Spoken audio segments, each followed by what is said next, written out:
Top 10 facts only in the Philippines. Number 1. Sarili mong pera sa SSS o GSIS, pinapautang sa iyo na may malaking interes. Only in the Philippines. Mataas ang standard pero mababa ang sahod. Only in the Philippines.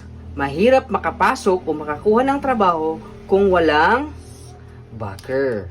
Only in the Philippines. Maliit ang sahod pero malaki ang kaltas sa SSS, Pag-ibig, PhilHealth, BIR o GSIS. Only in the Philippines pa rin. Pag late ka, kaltas. Pero pag nag-overtime ka, thank you lang yung ibibigay sa'yo.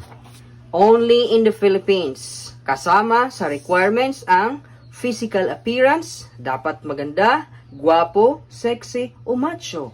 Tapos meron pang age limit at height requirement. Only in the Philippines. First time job seeker, hinahanapan ng experience. Only in the Philippines. Kukuha ka ng valid ID, pero hahanapan ka pa ng valid ID rin.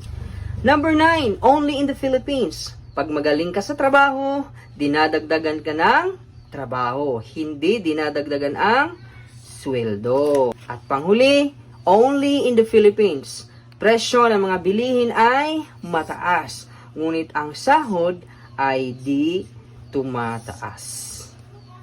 Hay nako.